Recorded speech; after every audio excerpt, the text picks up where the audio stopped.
I'm sure that most of you, like me, find yourself looking online all the time on eBay, Troll and Toad, TCG Player, trying to find the next best deal that's going to come up for the item that you're looking for. Maybe you're looking to pick up some celebrations, so you find a great deal, you add it into your cart, and right before you click, you think, should I buy this? Well, that's what we're here to find out. So today is April 8th, 2022. It has been 6 whole months since the original release date of Pokemon Celebrations. And we're going to take a deep dive and find out a lot of really interesting and engaging information on a new series called Is It Profitable? No, that wouldn't make any sense. How much money will we lose? There we go. So here's how we're going to do this. We're going to look at the top 5 most expensive cards, the pull rates for each of those cards, the best and worst sealed product for value and potential investing, and how much money you're going to lose on average by opening up individual packs in those specific products. And I wanted to mention before we get started that I have hidden a giveaway somewhere in this video for a Charizard, Blastoise, and Venusaur that all got released in 1999. So you're definitely going to want to stay tuned to figure out how you can get entered. So everything that we're going to get into has been compiled after hours of research, doing the math so you didn't have to, and taking many breaks for belly scratches. And in case you're wondering, his name's Merle, but he prefers to go by Merly Man or Mr. Buddy.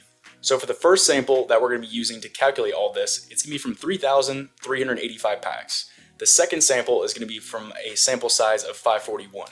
I also did want to mention that for the sample size of 541 packs, that is just for the main set. If we get into the classic collection, that's when we have the bigger sample size of 3,385. When you have harder cards to pull, typically you need a bigger sample size than you would with the easier cards to pull. Typically a really good sample size that you want to get when you are looking for pull rates is about 4,000 to 5,000 packs. And the reason being is that you can get really good consistent information across each individual card and its exact pull rate if you are pulling perfect. So starting things right off, we're going to get into Rayquaza EX coming in at number 5, costing you right about $13.30. And this really shocked me because I didn't realize that majority of the value when you are opening up a $40, $50, $60 product is really going to depend on you pulling 2 cards. Coming in at number 4, we're going to have Shiny Magikarp costing you about $19.80. I'm definitely happy that they included a Shining card in this set. It's one of my collection goals to have all the Shining cards, but I wish they had done the Gyarados. So coming in at number 3, we're going to have Umbreon Goldstar costing you $26.80. And I didn't realize that the price of these were still below $30. So over the next few months, I'm definitely going to be picking these up and just setting them back just to see what happens. Mew Gold. So Mew has taken spot number 2, and I never would have thought in a million years that a modern gold secret rare would have beaten a Goldstar reprint in price. And to no surprise, coming in at number 1, we're going to have Charizard, the big fire boy, costing you $74.99. Before we dive real deep, I want to preface everything that I'm about to say in this video with I'm not looking down upon anybody who decides to open up packs for fun. I do it, you do it, but we do have the occasional sealed collector that if you were to walk into their closet, open the door, you would find them holding a Pokeball to defend off the pack breakers. But on a serious note, once we open up a specific amount of product that we have set aside, we have to take a step back and think, does it still make sense to open up this set? So the 2 hardest cards with the exact same pull rate based on the sample size that we're using is going to be Rayquaza EX and Shining Magikarp. Both of them have the exact same pull rate with 0.62%. So you would have to open up 161.19 packs to pull one of these cards. The crazy thing is that if you were able to pull both of these cards out of 161 packs and beat the odds, you would be spending $784 to pull $33 in chase cards. Now you're saying, but DNA? I would have a lot of other cards to help out with the value. and we'll get into that here in just a minute. So Umbreon Goldstar is going to be a little bit easier to find inside of your packs, but you know that they would never make it too easy for us. It has a pull rate of 0.76% or right about 130 packs. So it would cost you $634 to pull a $26 card. You could literally buy 24 copies of Umbreon Goldstar and still have enough money left over to buy 2 Subway sandwiches. Yum. Mew Gold. So the funny thing about this card is I've opened up 3 Celebration Elite Trainer boxes, and this is going to be the second hardest card to pull in this list. And on the first and second ETB that I opened up, I managed to pull it, so I got really lucky. This card has a pull rate of 0.649%, or right about 154 packs. So you would be spending $749.29 to pull a $43 card. Oh, hell no! And this leads us into Charizard, and this is actually going to be the easiest card to pull in this list, with a pull rate of 0.88% or right about 112.8 packs. So that comes out to $549.80 to pull a $75 card. What that means is you could buy 7 copies of Charizard and still have enough money left over to buy 5 packs of Steam Siege. And it's worth noting that the easiest card to pull out of the Classic Collection is going to be Rocket Zapdos. I know this because I've pulled 7 of them. So let's take a deep dive and see how we can avoid this. So you want to pull Charizard, and I get it.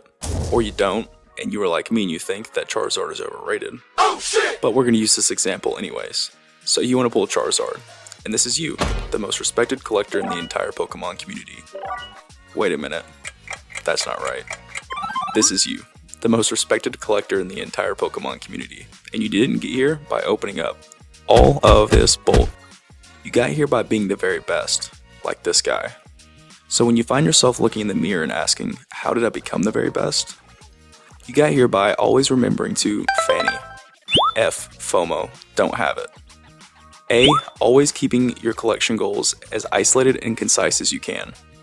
N, not opening thousands of dollars of products to pull one specific card. N, not buying eBay mystery boxes from someone you don't know. Y, you remembering that enjoying yourself and being happy is all that matters. We love The haters. So before you buy or open something, ask yourself, did I Fanny? Yeah, I know that was bad.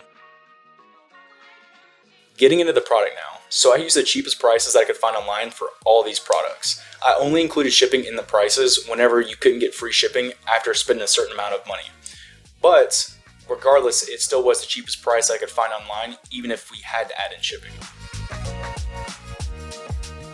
So first up, we're going to be looking at product with the whole intention of you opening up celebrations and getting them for the cheapest price. This is going to be the Pokemon Collector's Chest. How is it the cheapest? Let's look at it like this. You go online and you buy 6 boosters. You spent $29.22, but instead, you decided to buy a Pokemon Collector's Chest costing you $25.99. But the thing is, it doesn't equal $25.99. It actually has a value inside of $37.67, putting you up $11.68. So not only did you save 57 cents per booster pack, but in total you saved $3.22. And you got all of this for free. That sounds like a great deal, but let me call my buddy in who is an expert at good deals just to be sure.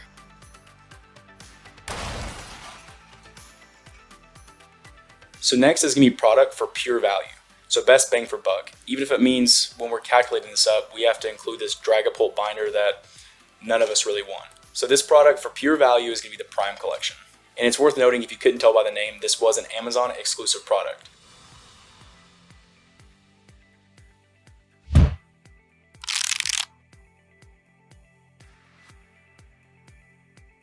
The best for potential investing is pretty easy.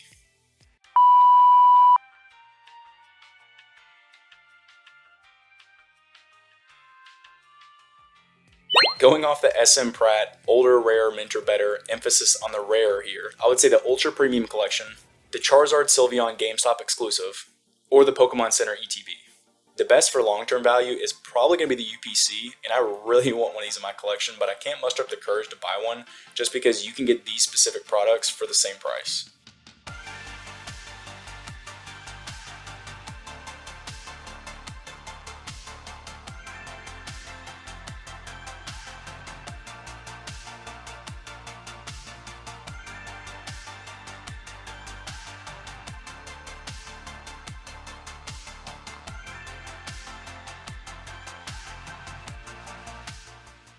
Even if it means the UPC is going to go up in value more over time than these things, I just like collecting what I enjoy. So worst product for value, if you decide to open it up, is going to be the UPC. But it really isn't the worst because you're only losing 8.2% of its value whenever you are opening it up. And I think it also has to do with this is just a really cool sealed product to have because you do have the gold Charizard and the gold Pikachu inside. And I've also been wondering that if PSA, BGS, CGC, one of the more well-known grading companies would be open to grading these again, and they can create a slab that doesn't damage the card. I wonder if the prices will continue to go back up on these.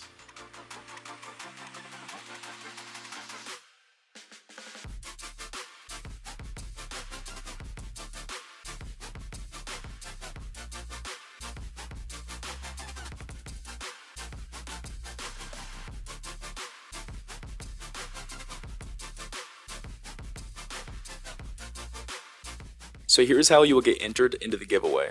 First thing you gotta do is like this video and subscribe below. Second, leave a comment below with your favorite card that you own. Third, ask yourself, why am I not entered in yet? Once this channel hits 25 subscribers, I will announce the winner in the following video. So the actual worst product you could open for percentage lost is going to be the Charizard Big Ten.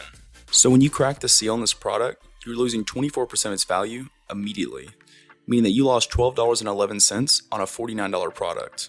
But I also wanted to mention that the prices for these are all over the place, and this was really hard to find the cheapest price online. My least favorite that I could buy is probably going to be the Dragapult Prime. Even though the value is technically there, I think that all the contents inside really aren't worth the money. How much money would you lose by opening up 3,385 packs? Well, based on our current math calculations of prices and pull rates, you would lose right about $6,099.83. Keep in mind too that this isn't bulk pricing like you selling to Trollento. This is actual cost of these cards if you were to purchase them in the open market. So you're going to end up with all sorts of Rockets Admin, Imposter Professor Oaks, Ho-Ohs, Lugias, all those cards that probably a lot of us have pulled and none of us really are chasing after. So you could buy the entire set for Celebrations on TCG Player for $259.58. While if you were able to pull perfectly and pull every single card out of 161 packs, you would spend right about $785. Not only would you save $525, but you wouldn't have to deal with 35 Ho-Ohs, 39 Cosmogs, and 35 Groudon, and a bunch of other cards that you probably don't want. And that is if you're pulling perfect. So for each Celebrations pack, if you were to purchase this on the open market, you're going to lose right about $1.80 per pack. And keep in mind that this number will probably continue to get worse as more products open before it gets better. Getting into our Celebrations Elite Trainer box now. So this is going to be from my personal collection. So we're going to go ahead and crack this bad boy open to see how much money we can lose. So we have our 10 Celebration packs here, along with 3 packs of Chilling Reign, a Vivid Voltage, along with a Battle Styles. So we're going to go ahead and open up all these just because I don't really have any use for these inside of my personal collection. I just collect blister packs typically, especially modern. But also, to add to that is we're going to get a really good understanding of the full value of a Celebrations ETB if you were to open up everything.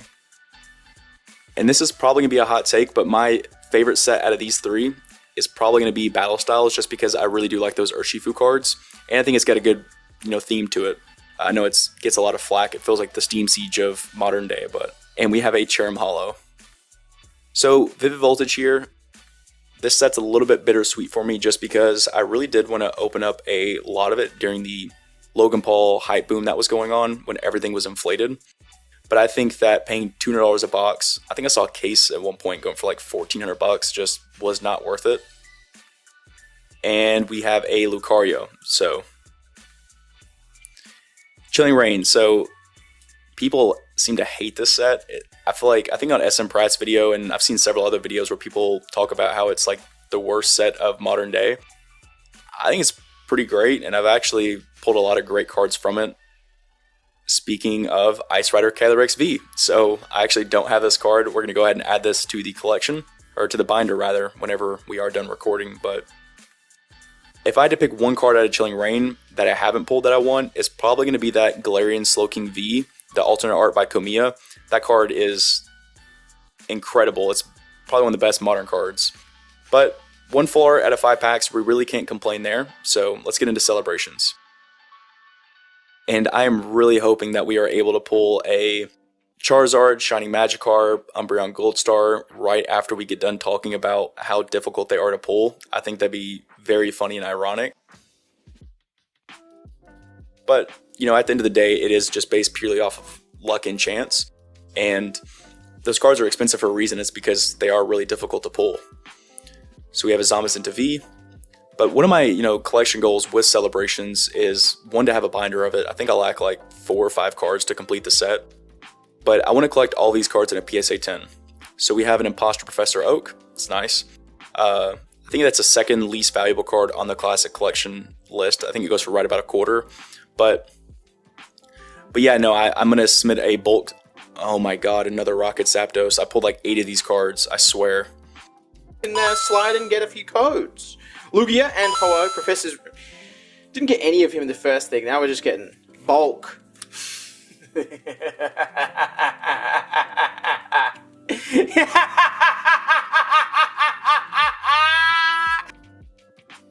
I know it's the most common card to pull in celebrations, but I just think it's funny that every single time I open up a product, I pull that Very nice. card. But yeah, no, I want to complete the entire set in PSA 10. I want to submit a bulk submission off to PSA of like 100 cards, 2 of each card, and see if I can complete the entire set. So we do have a Xerneas EX. I actually have managed to pull that card already, but I think it's going to be very difficult to do unless I'm buying certain cards, because I can't find some of these, main set holo cards without print lines. They're incredibly difficult to find.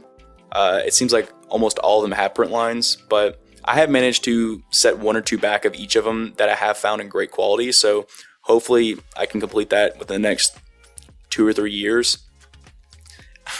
Just because who knows when PSA bulk submissions will open back up, and 2, when those cards will come back. But that base set Pikachu that I just pulled, that's one of the main cards I'm talking about. So we have a Team Magma's Groudon, but I can't seem to pull that card or find a copy of that card that doesn't have scratches or print lines on it. I think the pop of that's going to be fairly low whenever the pop report comes out on celebrations in a couple of years. So we got absolutely hosed here. We got 3 classic collection hits, but let's add up the totals.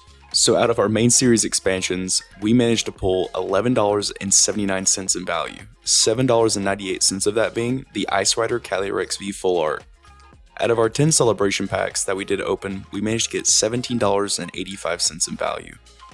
The Imposter Professor Oak being 25 cents, the Team Magma's Groudon coming in at 50 cents, the Rocket Zapdos costing right about $1.20, and the Xerneas EX costing $7.49. So we managed to get $17.85 in celebration pulls, $11.79 in main set pulls, meaning that we lost a grand total of $30.36. So for each celebrations pack for the cheapest price on the open market, we would have lost $3.10 per pack. So if you're wondering where I got all this information from, I got it from Danny Phantom. He posted a video right after Celebrations released with a lot of this pull rate data. And for the other sample size of 541 packs, I got that online from digitaltq.com. So I'm going to link them both in the description below. Definitely go check them out. So I hope that you enjoyed this video. I have an incredible video coming out next that you're really going to enjoy. So make sure you click that subscribe button, leave a like, leave a comment below, and let me know what set I should review next. So I've linked all my socials below as well in the description. So if you want to give me a follow on Twitter or Instagram, that'd be awesome.